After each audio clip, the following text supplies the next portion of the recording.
खूनी कुआं। सीमा गर्मियों की छुट्टियों में अपनी नानी के गांव आई थी। सीमा नानी के घर पहुंचने के बाद अपनी नानी के पैर छूती है और उनसे आशीर्वाद लेती है।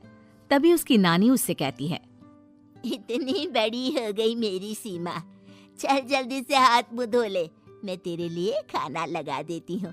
भूख लगी होगी ना?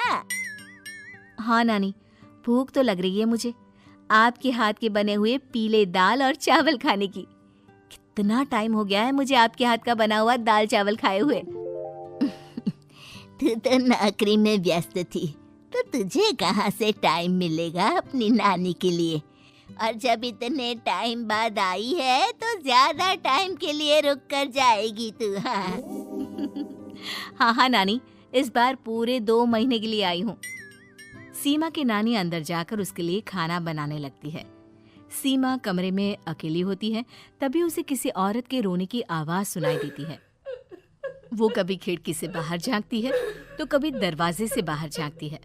उसे समझ में नहीं आ रहा होता है कि आखिर रो कौन रहा है। तभी नानी खाना लेकर आ जाती है। वो अपनी नानी से कहती है, नानी, कोई औरत रो रही है क्या? मैं जब से यहाँ आई हूँ तब से मुझे यहाँ किसी औरत की रोने की आवाज आ रही है। हे भगवान, कहीं ये वही तो नहीं? बोलो ना नानी। अरे कोई नहीं रो रहा, ये तेरे मन का वहम है। और तू ना अब खाना खा ले, ज्यादा यहाँ वहाँ की बातों में ध्यान मत दिया कर। जल्दी से खाना खा और फिर मेरे साथ आ जा मेरे कमरे में, दोनों बैठकर खूब सारी बातें करेंगे। ऐसे ही अगले दिन सीमा अपनी नानी के साथ गांव के बाजार जा रही होती है। उसी रास्ते में फिर से किसी औरत के रोने की आवाज आती है। वो अपनी नानी से कहती है, अरे नानी, क्या सच में तुम्हें अभी भी किसी औरत की रोने की आवाज नहीं सुनाई दे रही? मुझे किसी औरत की बहुत बुरी तरीके से रोने और चीखने की आवाजें आ रही हैं। मैं बहुत परेशान हूँ नानी, आखिर ये कौन है? मुझे लगता है कि सीमा को शहर भेज देना चाहिए, यहाँ रहना उसके लिए ठीक नहीं। नानी बोलो ना, आप चुप क्यों हो जाते हो? सीमा, तू घर चल, मुझे तुझसे बहुत जरूरी बात करनी है। नानी सीमा को घर ले आती है और सीमा से कहती है, सीमा, कल सुबह तू शहर वापस चली जाएगी। अरे अचानक?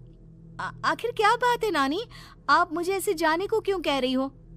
मैं बस जो कह रही हूँ उस पर ध्यान दे।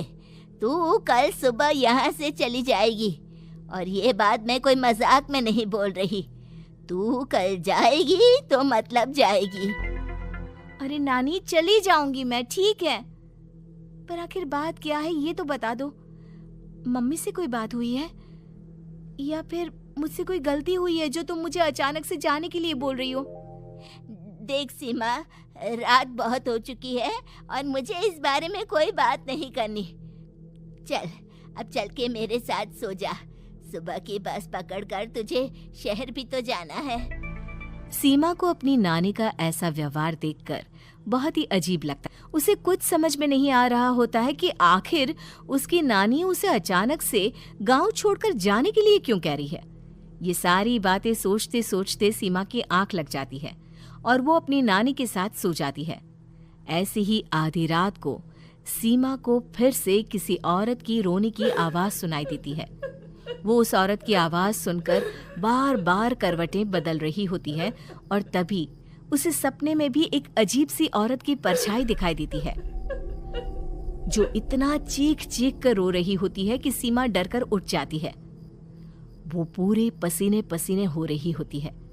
वो अपने आसपास देखती है तो घर में बिल्कुल शांति का माहौल होता है। सीमा घबरा जाती है। वो अपनी नानी को जगाने की कोशिश करती है, मगर उसकी नानी नहीं जगती। सीमा को फिर से उस औरत की रोने की आवाज सुनाई देती है। आखिरकार सीमा अपने आप को रोक नहीं पाती और वो घर का दरवाजा खोलकर बाहर निकलती है। आखिर ये माजरा क्या है? आज तो मैं पता करके रहूंगी। अब आवाज का पीछा करते हुए सीमा आधी रात को गांव के चौपाल के पास बने कुएं के पास पहुंच जाती है, जहां कुएं की चारों ओर बेड़ियां लगी होती हैं उन बेड़ियों में लगे हुए ताले के साथ एक लाल रंग का कपड़ा और माता रानी का कलावा बंधा होता है। उस कुएं में से सीमा को किसी के रोने की आवाज आती है। सीमा परेशान हो जाती है। इस कुएं में कौन है? कौन है यहाँ? सुनो, कौन है? कौन रो रहा है? वो चिल्ला चिल्ला कर पूछती है और साथ ही लोगों को जगाने की कोशिश करती है, मगर किसी को भी उसकी आवाज सुनाई नहीं देती। अब सीमा खुद उस कुएं के पास की बेड़ियों और तालों को खोलने की कोशिश करती है और किसी तरह कुछ देर की मशक्कत के बाद सीमा उसको खोल भी देती है। और जैसे ही वो कुआं खोलकर उसके अंदर झांकती है, सीमा उस कुएं में गिर जाती है। इतने में उसकी नानी की नींद भी खुल जाती है और सीमा को पास ना देखकर नानी परेशान हो जाती है। नानी घबराकर पूरे घर में उसे ढूंढने की कोशिश करती है, जिसके बाद उसकी नानी और सभी लोग उस खूनी कुएं के पास जाते हैं और सीमा की नानी कुएं के पास खड़ी होती है। सभी गांव वालों और सीमा की नानी को सीमा के चिल्लाने की आवाज आती है। बचाओ, कोई मुझे बचाओ।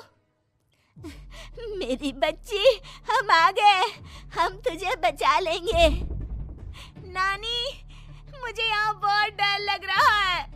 यहाँ इंसान की कटी हुई मुंडिया, हाथ, पैर और कंकाल है और खून भी है। नानी, मुझे डर लग रहा है। आप सब मेरी मदद कीजिए, नहीं तो ये खूनी कुआं मेरी बच्ची को भी खा जाएगा। अरे मुझे तो ये समझ में नहीं आ रहा कि आखिर इस खूनी कुएं को खोला किसने। सालों पहले इसको इतनी मुश्किलों के बाद तांत्रिक बाबा ने बंद किया था। अरे पूरा गांव खूनी कुएं के बारे में अच्छे से जानता है, तो कोई भी जानबूझकर तो ऐसा करेगा नहीं। मतलब किसी ने अनजाने में इसे खोल दिया है भैया। सीमा को इस बारे में मालूम नहीं था और जब से वो यहाँ आई थी तभी से उसे किसी औरत के रोने की आवाजें भी सुनाई दे रही थी। कहीं सीमा ने ही तो उसे नहीं खोला। अगर ऐसा है तो फिर सीमा का बचना बहुत मुश्किल है। वहीं कुएं के अंदर सीमा रोते हुए बैठी होती है कि उसे आवाज सुनाई देती है जो कुएं के बाहर खड़े गांव वालों में से किसी को सुनाई नहीं देता। आज सालों के बाद मुझे ताजा खून मिलेगा। तेरा खून पीकर आज मैं अपनी प्यास बुझाऊंगा।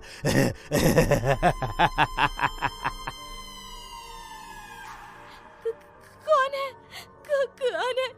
मत मारो प्लीज, मुझे जाने दो प्लीज। मैंने किसी का क्या बिगाड़ा है?